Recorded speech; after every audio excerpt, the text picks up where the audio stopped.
Hello and welcome to The Root of All Real Estate. I'm your host, Etienne Mellor, owner of 3 real estate agencies with 20 plus years of experience generating over 20 million in yearly gross revenue. I'm very happy to have you join us today. Whether you're a seasoned real estate agent, a business owner, a first-time home buyer, or just curious about the latest market trends, we've got something for everyone. Now let's get started. You're listening to The Root of All Real Estate with me, Jay Walker. My neighborhood. Do this inside. This is my neighborhood. This is my neighborhood. Well, it's my neighborhood. It's funny because in this area, it's all mountains, right? So you have Outremont, Westmount, Le Mont Royal, and I live in between those mountains. So it's never like I'm really in any neighborhood. It's like I'm really split between the three of the crown, as we talked once before. Yes, you educated me on that once. And this is where this church is where my daughter got baptized 10 years ago. And strangely enough, we have not baptized my youngest daughter because of the COVID. So she's 4, going to be 5, and that's what comes after 4, you see. And today we're here for the baptism of you. Stay tuned for an hour and a half. Thanks for bringing me out. Who canceled? That's what I want to know. Who canceled today?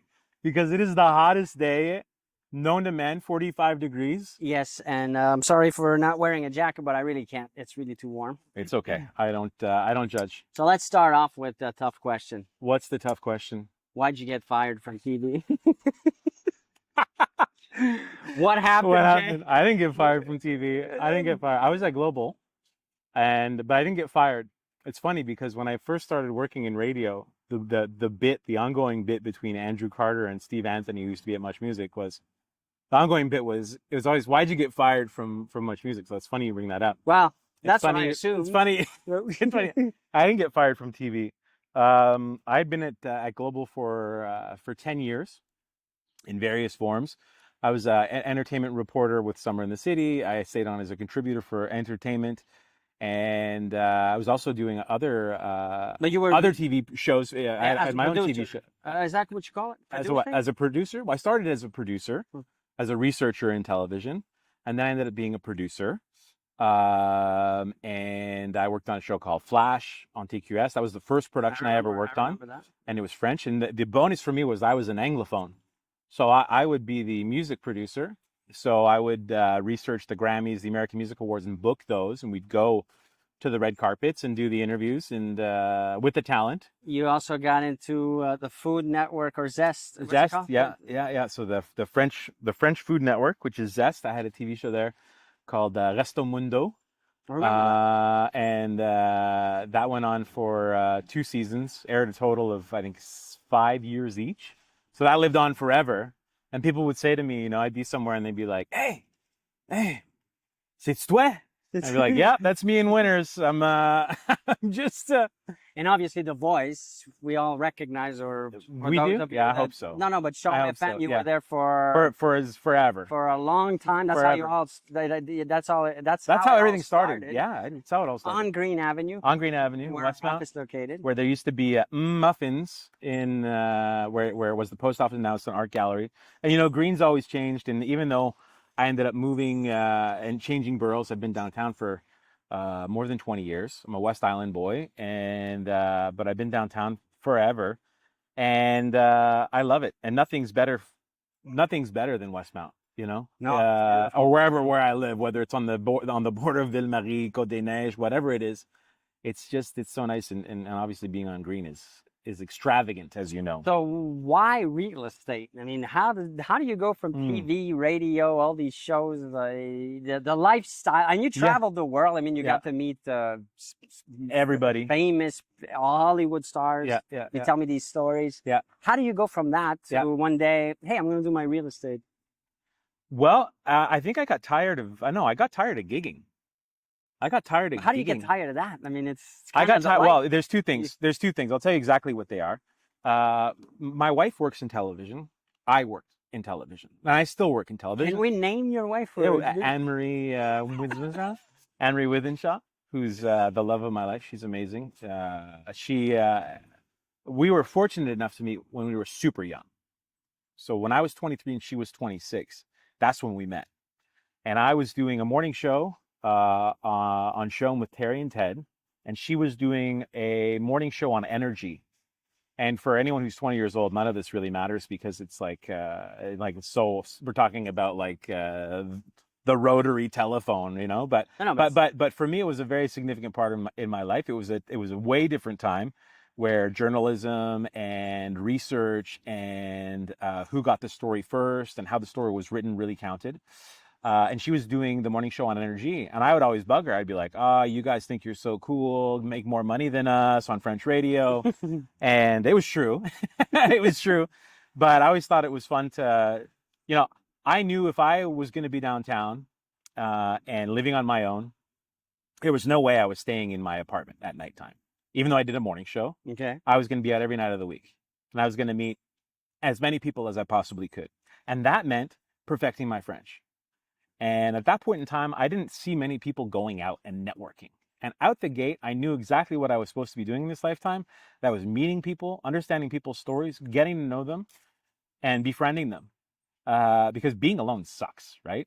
So that's that propelled me. You thought, well, kind of the same thing. You imagined that's what a realtor's life or day to day was. Yeah. Well, you weren't wrong about. What I wasn't wrong about. No, I wasn't wrong about it.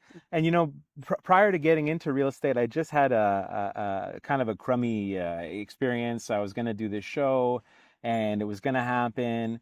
And they assured my agent it was going to happen. And the next thing you know, the floor fell out from beneath me.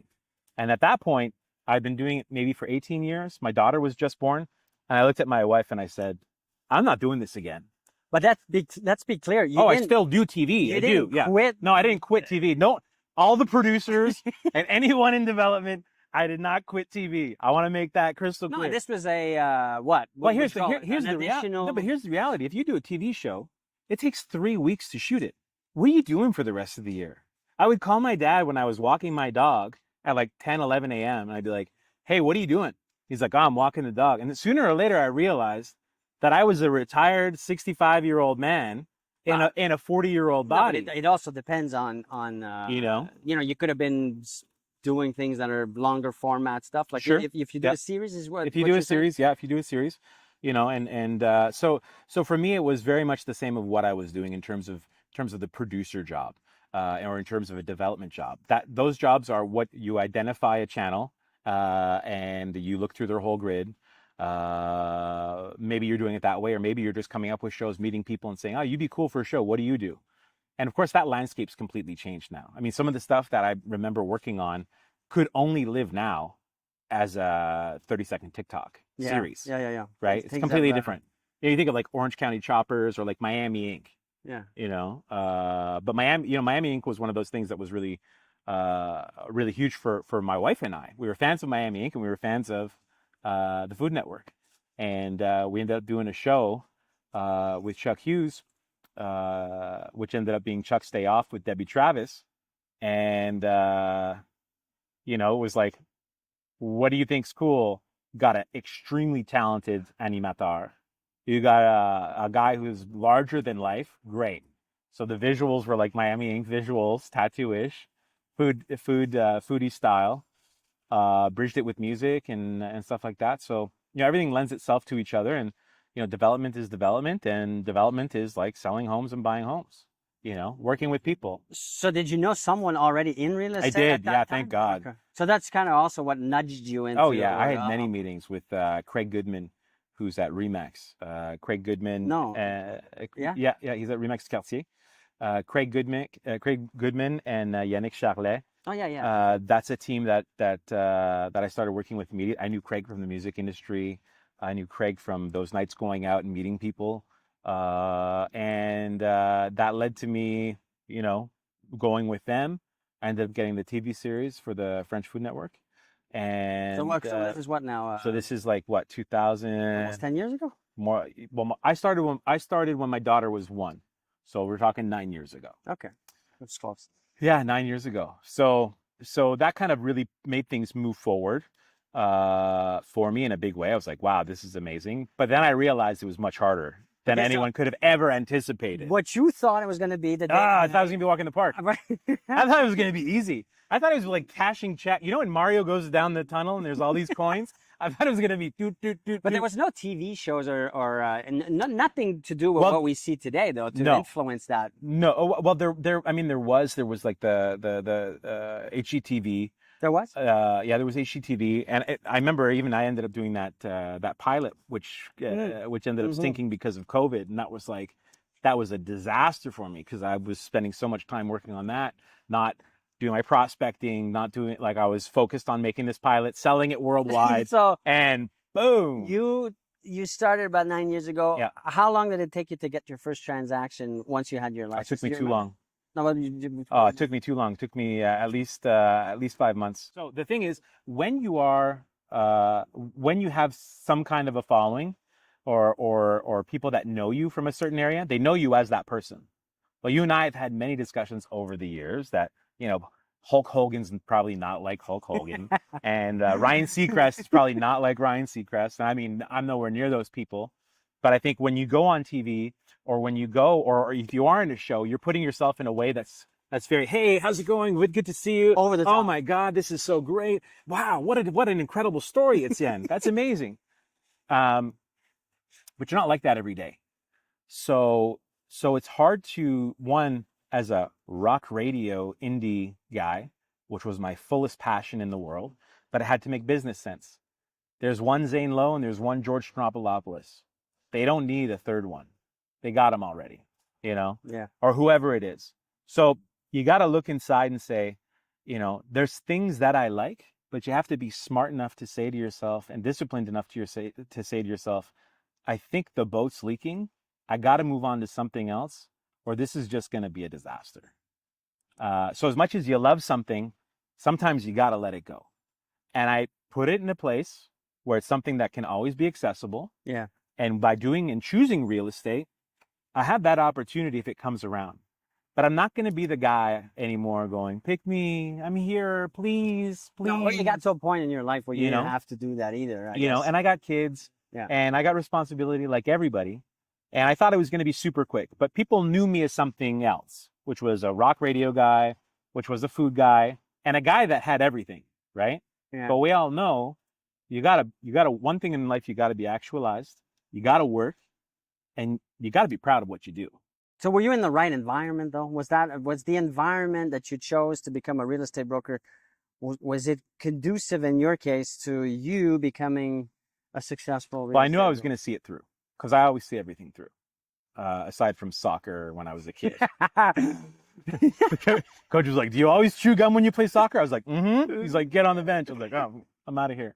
No, but it was something I was going to see through. It was something I was not going to let go. It was something I worked really hard for. Anyone who's a real estate agent, I've said it before, I've said it a million times, this is the hardest job you will ever have in your lifetime. Nothing is like throwing a parachute every single morning and saying, I hope this hits, then to go back and say to your family, how was your day? And which version, you want the 9 o'clock version or the 10 o'clock or the 11? It's a roller coaster, right? So it's something that I got addicted to really, really quickly. I was like, wow, this is amazing. The highs and the lows. Yeah. But that also became a detriment too, because I can remember, you dream of multi-offers, you dream of having many multi-offers, you dream of having all of them at the same time. And some things happen in life that take you out of it in real estate. Me, it was my father-in-law who had brain cancer. Yeah. And it was around that time that I came to you and said, hey, I want a team. I said, I want a team because we got so many things going on at the house that I'm going to need either some help or do something else. But it's also, the team thing for you was also just you're a team guy. Oh, yeah. You like the environment or the synergy, I should call it. Yeah. Of having multiple people aiming for the same goal. Hey, you know what it's like to get your biggest commission check of your life, like ever, and then have no one to high five you? You're in your car. I'm not even joking. You're in your car, right? You go to the office, you get your paper, you get the check, you put it in your jacket because you got to get to somewhere else. I'm in Mellor, and I'm in this parking lot. Well, now you don't even get the check anymore. No, I don't. It's directly in your account, so there's not even that But- pleasure oh, of going man. to the teller. I remember those days. I open it up and it's like $52,000. Wow, that's a Yeah. good one. And I go, wow, man, wow, that's cool. It was a good transaction. People were happy. I remember you called me. I didn't answer. You know? Yeah, you should. You used to do that. No, I'm kidding. No, but that was no. No, it's probably you not and I even- would at that point in time. I would call you all the time. Then Melissa was like on fire.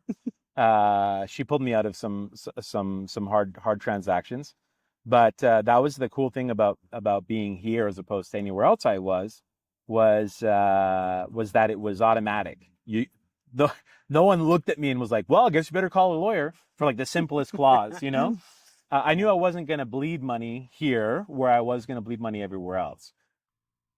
If you're here, it's because you're taking your career seriously. Etienne Mellor will help you get to that next level as long as you're willing to do the work to be able to get there. Now, whether you're a divorced person, whether you're retired, whether you just started out, you might be young, you might not think that you have what it takes to get to the next level, there's something here for everybody. So he'll take the time to show you the ropes, looking at it not as a teacher versus a student, but more as a partnership. And by doing that, you'll be able to get the results that you're looking for. He's always hands-on. He's always willing to do the work and to show you how it's supposed to be done. So it's not an opportunity that will last forever. Take the time, click below, fill out the form. Follow us and find out how we could be instrumental in your success. So biggest challenge for you in the last 5 years as a realtor? Well, the last 2 years got a lot easier because I was brand director here with you. No, but before that, before you. I want to get into that. Yeah. But The biggest. Because you've been through different markets, you've been through different. Yeah, the biggest thing is you don't. There's two things. I mean, I think the biggest challenge is really balancing life. I think the biggest challenge that I've seen lately, although I don't do real estate every single day because I have an objective here with you, and that's building your brand. I do some transactions for people that I know. Yes. People that ask for me. The hardest thing that I've seen lately, and I'm sure I'm not the only one, What's that? is the change in the market. Yeah. And how to, they say get a listing. Some people will tell you get a listing at any price. And I don't believe in that for my model.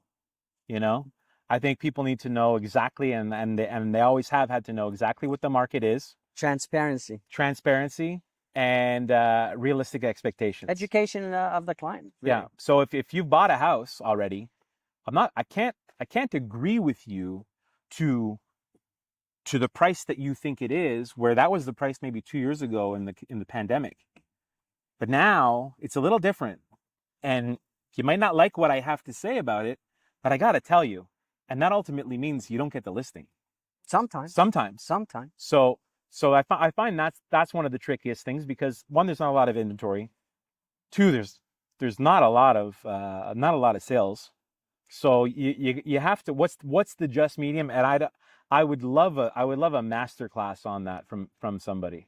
Maybe you. Well, maybe it's in the works. Who knows? No, but you know what I mean? Like, yeah, you have a business, you want it to excel, and you want to help people. So you became our brand director at Mellor Group. Now, what does that mean? What does that entail? Because I think there's a lot of confusion with when we talk about marketing, when we talk about brand, when we talk about sales. It's all mixed into one thing. Yeah. What's the definition, or how would you describe your role within the group? Yeah, it's really trying to make us as big and as loud as we can to the community. I think in the community, meaning the places that we are, the people we interact with, what it is that our message is going out, who we're talking to, and why we're doing it. And number one, first and foremost, making you and the Mellor Group look as good as possible. Now, you've met with, I said it earlier, a lot of famous actors, individuals. Who do I remind you? Am I like Orlando Bloom, ladies and gentlemen? No, Brad Pitt, Johnny Depp. Well, I thought the one that you had, you brought this up the other day. Who? You said a lot of. You said. Be careful what you're gonna say now. Said a lot of people tell me I look like. You don't talk like that, but you talk something like that. Oh. You said a lot of people tell me I look like Michael Keaton. Yeah. With no hair. Well, no, I have no hair. No, but that's it. With no hair. You're the guy with no hair. Do I? Like, Yeah. I mean, that's not who I was looking Yeah. for, but hey, I'll take it. Yeah, you look like you look like him. No, but it's You look like him. No, I like what you're saying about the community. And you know what? We've done it, and we're on we work with. And again, this is the base.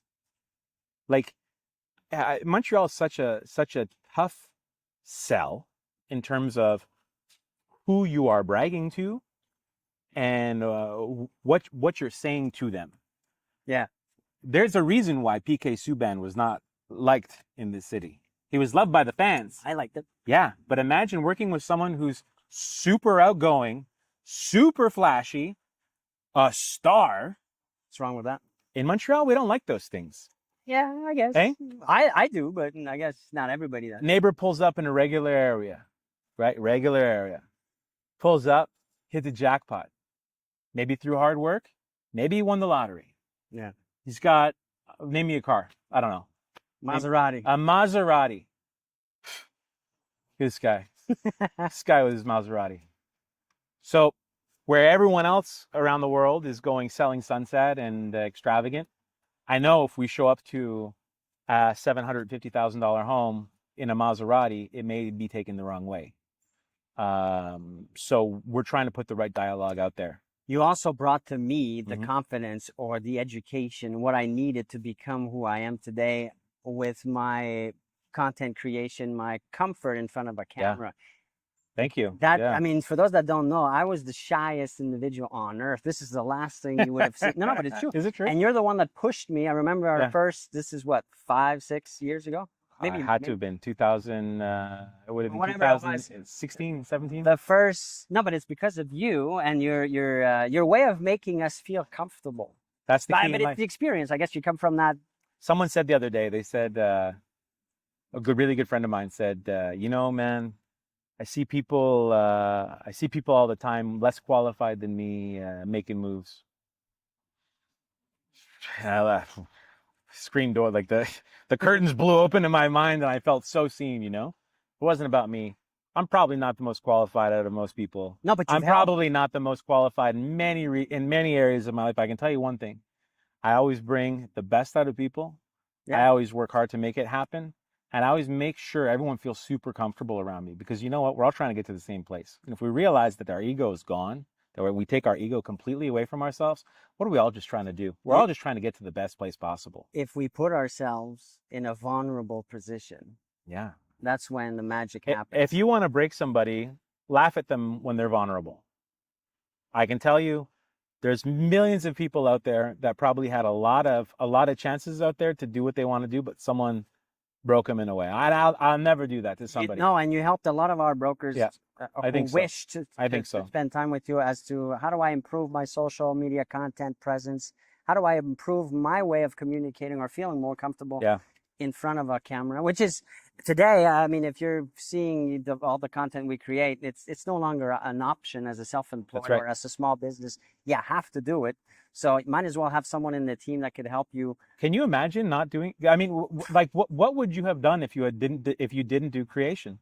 I'd probably be somewhere in a third world country. No, really. But do you ever think about But do you ever think about what you would have done in terms of, like, what would have been we talk about vehicles, right? You have what you want it to be, and then you need your vehicles so you can drive them through and figure out where you want to be. I'm going to tell you this. My business tripled, quadrupled since I started doing what I do with social media. Quadruple. And no, I'm kidding. No, it's true. And I'm a stubborn guy. Now, you are a stubborn guy. You are a stubborn guy. I have my own thinking on how we should do it, what we should do. And then eventually with a bit of time, and now I trust you and I know you more, I open up and I listen more. So I would have been maybe quicker to get to even bigger. No, I think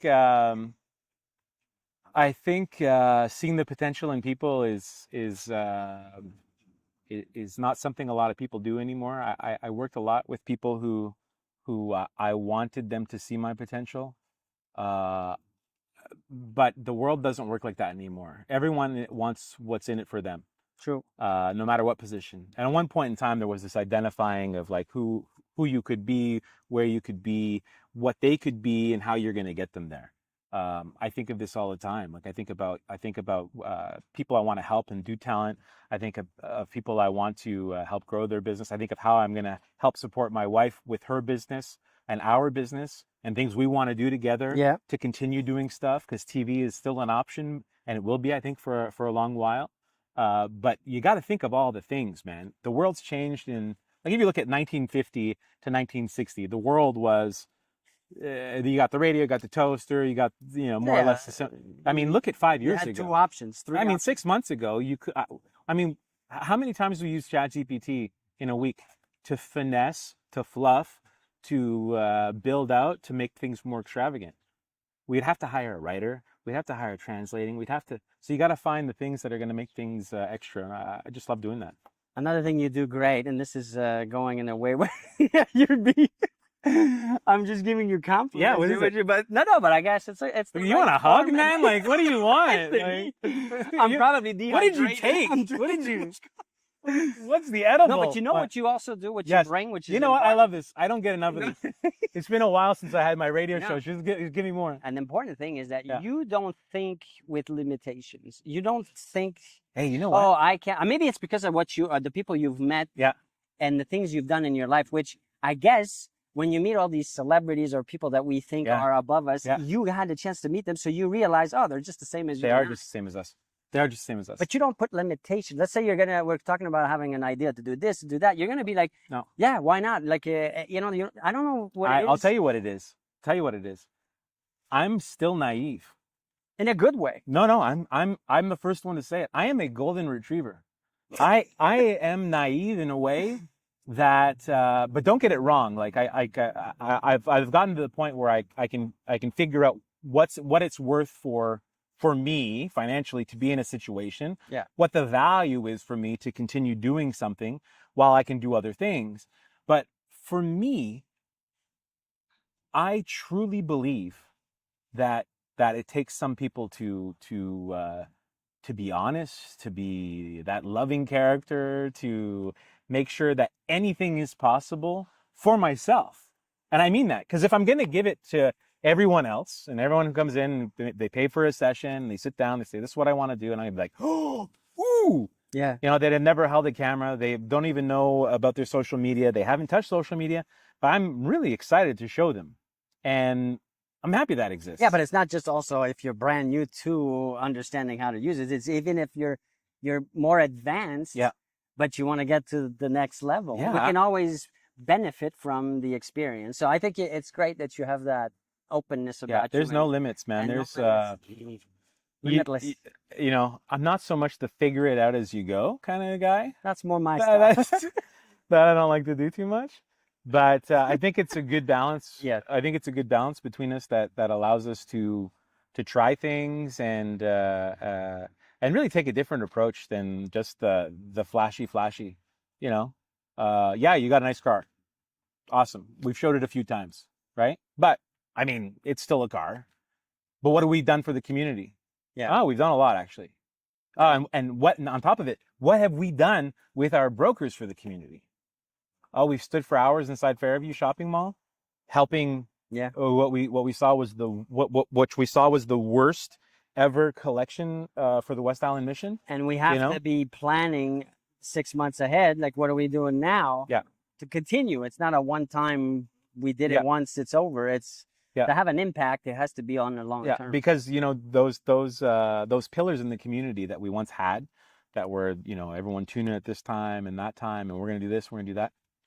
They still exist, but now we're in a different vehicle. Yeah. And if no one's doing it, well, I can assure you we're going to be doing it, because at the base, it's all about the same thing. It's about sharing. It's about sharing. It's about the community, and it's about getting together and having a good time. I don't know if that's the third one. Surely it sounded great, but it's not thought out, but it's thought out. No, but recognizing that we all have something of value to offer, whatever that is. It could be knowledge, it could be time, it could be giving attention, support, being there. That's right. And you've been that. now I'm going over the top. I want more. Give me more. Give me more. So, what's next? What's next? No. Well, I mean, how do you see? What's the next 5 years looking like? the next 5 years. I mean, I know you have some projects you can't talk about, but Right. let's say things. Well, maybe- I'm very excited about the projects I can't talk about. It's gonna be with my wife and I. As you know, we have our own company and we do our own thing, and I can still do real estate and I can still work here, and you plan these things out in a way that you can do this, right? But the next 5 years, I think we're gonna be relying heavily. No, I don't think. We had the discussion. I know the answer. We're going to be relying a lot on AI, and as much as I feel that social is still important, it's going to be even more important. But we're going to have to figure out how we're going to get the chats. So I do a lot of chat GPT. Yeah. But how we can get them all to work? Because as you know, they're building chats for real estate now. I don't even think some of the board is aware of these chats that are being made for. Do they know about them? Yeah. When I was on the board, we discussed it. Okay. But, it's no longer AI, it's AGI. Yeah. We won't get into that right now, Yeah. but Yeah. it's evolving at an extremely fast pace. Yeah, don't deny yourself. Don't be afraid to take in new information. I get it. I get a new thing at home. I'm not reading the instruction manual. I'm old now. I don't care. Like, I don't want to learn one more thing. But I think for your business, that's not true. But I think for your no, but when it comes to your business and it comes to like the fascination of what you do, build it out, understand it. And we're going to get some people in from AI to talk to us to understand it more, because it's and gonna, you see, again, I go back to it. That's because of you and your no limitation. You reached out to someone. Yeah. And why not? You don't have that fear.